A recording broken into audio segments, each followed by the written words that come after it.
my life.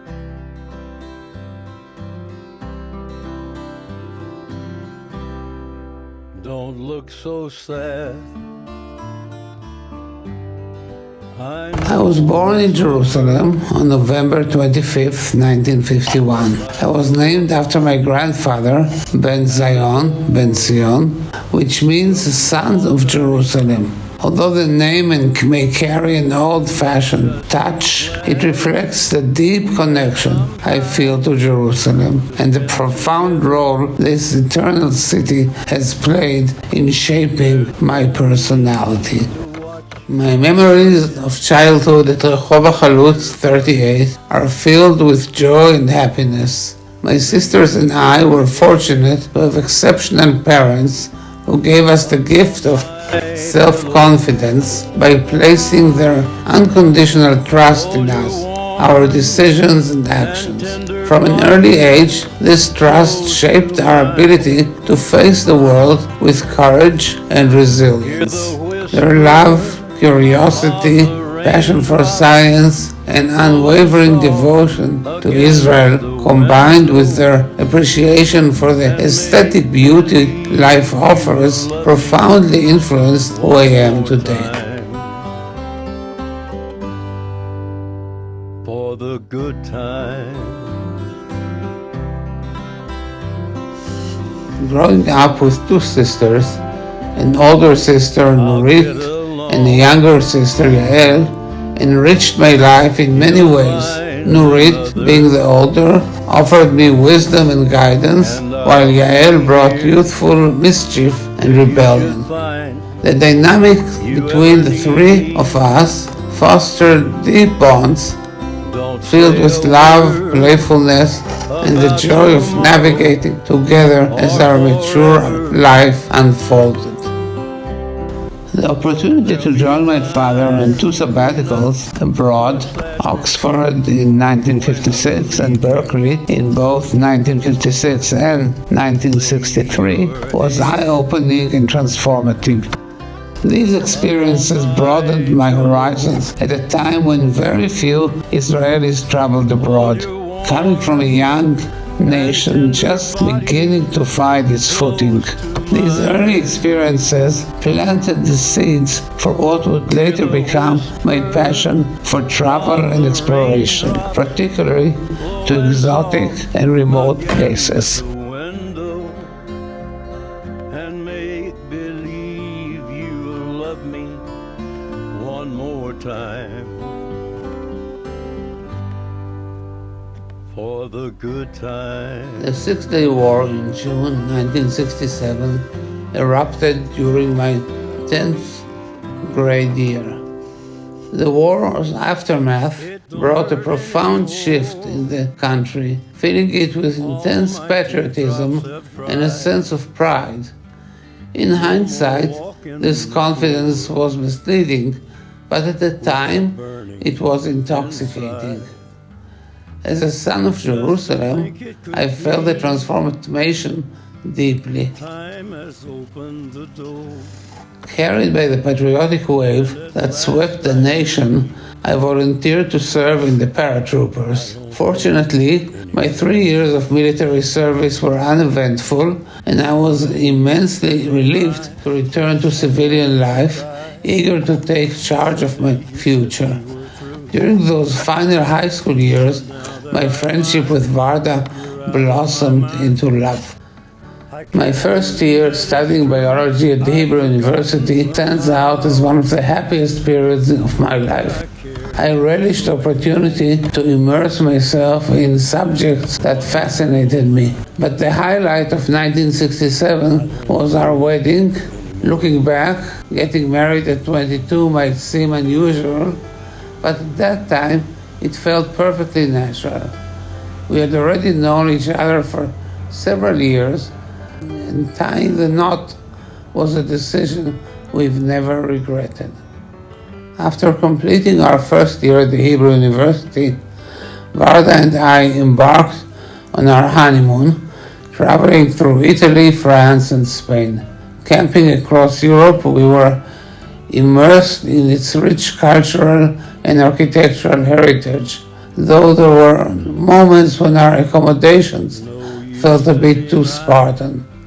It was in Seville that we first learned about the Yom Kippur War, just 4 days after it had erupted.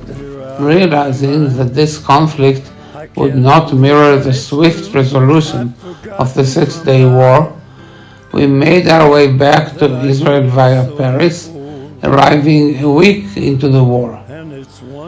Despite the devastation unfolding on the battlefields, information for civilians was alarmingly scarce. I was promptly drafted into a new anti-tank missile unit. Our training concluded on the final day of the war, and we were deployed to the Golan Heights, where I witnessed the war's aftermath, but fortunately was not directly involved in the fighting itself. In the 6 months that followed, we found ourselves in a surreal situation. 6 reserve soldiers living in an abandoned farmhouse in a village that offered stunning winter vistas. Our days were filled with cooking, playing card games, and attempting to study biochemistry textbooks, as the academic year had commenced on schedule.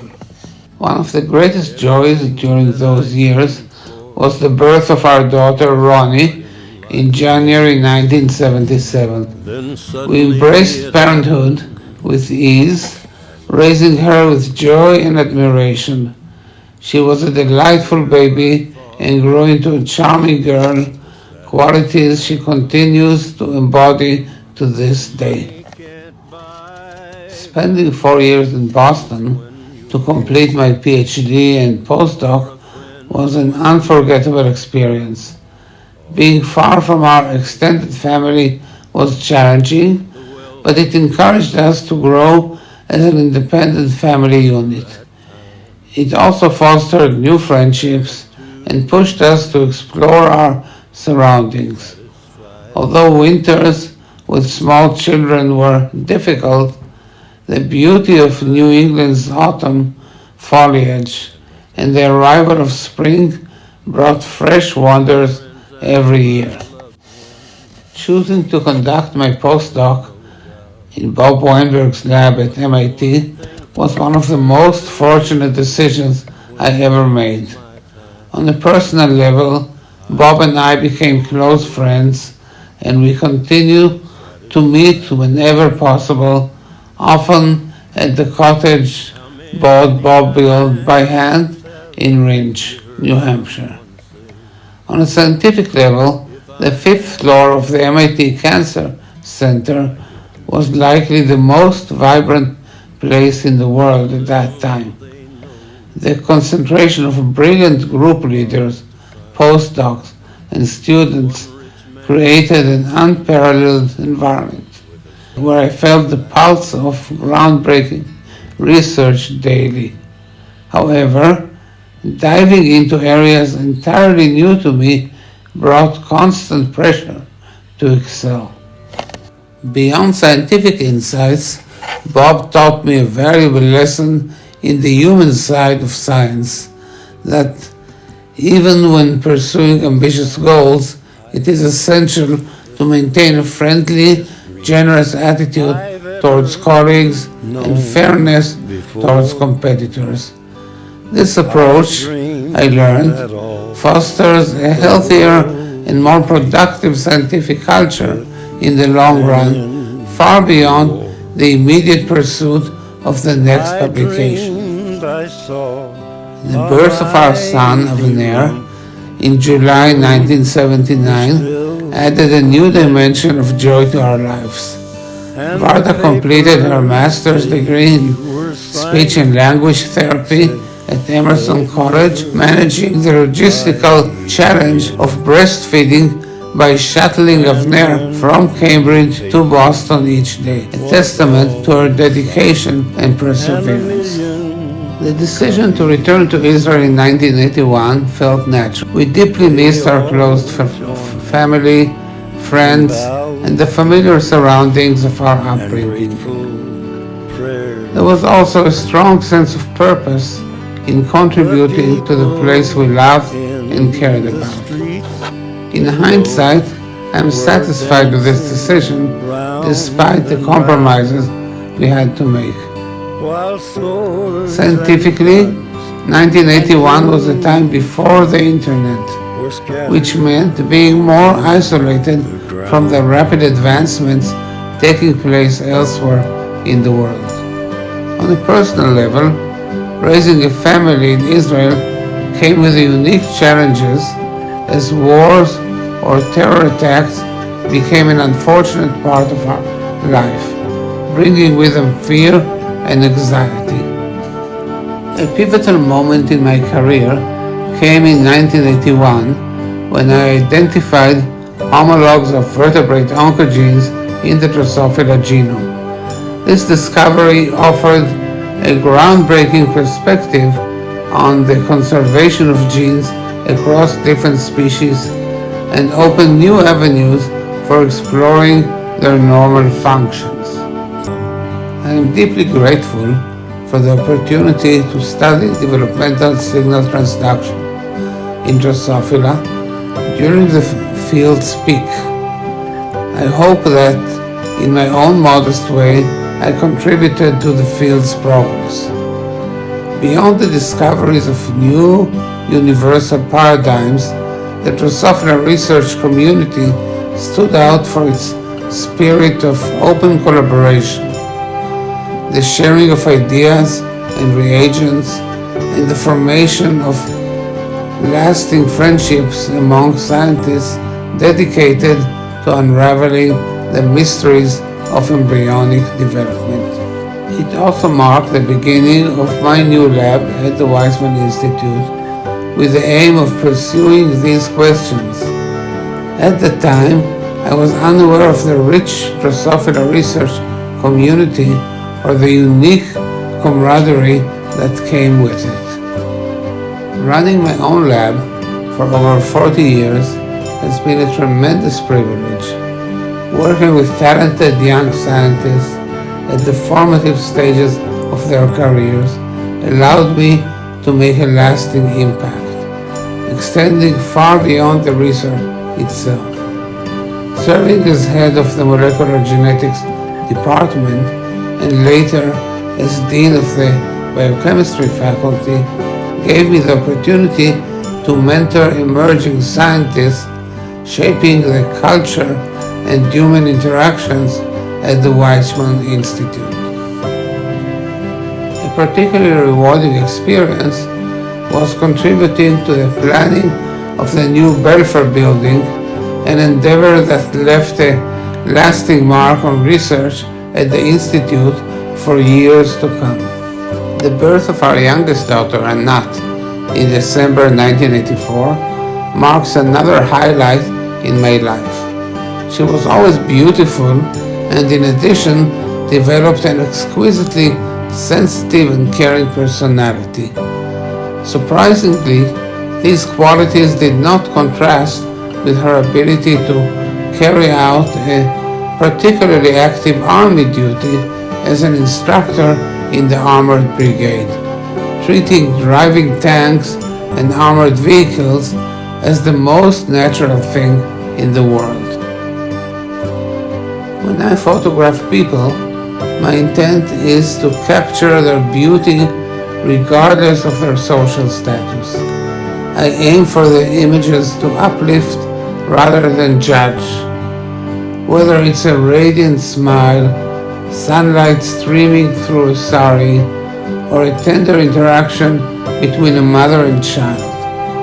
In this way, I feel that I'm not stealing the moment from my subjects, but rather honoring and uplifting them through my lens.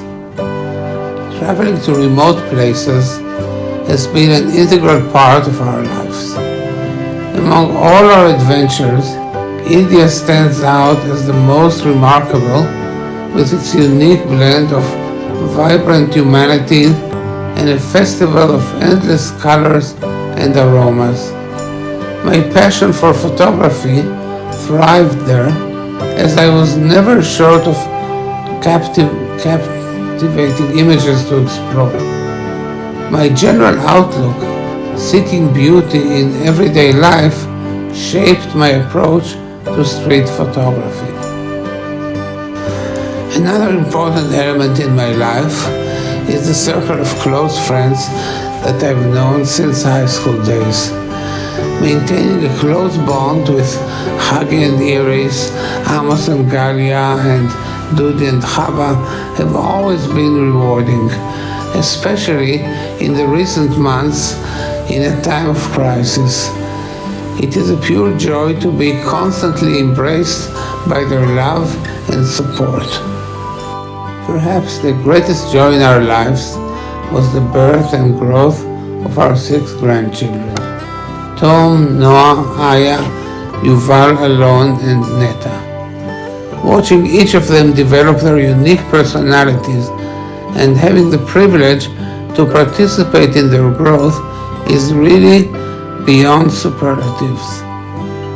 The privileged position of having the time and desire to take part in this magical process and the development of a unique relationship with each one is the most important thing for me in this phase of my life. In reflecting on happiness, I've come to believe that the most joyful moments in life are often the simplest. True happiness, I feel, comes when you experience a moment where nothing seems to be missing. Holding your grandson's hand as you leave footprints in the sand at sunset. Watching your daughter's face light up as she discovered something new. Or simply sharing a heartfelt hug with your child. These are moments I cherish most.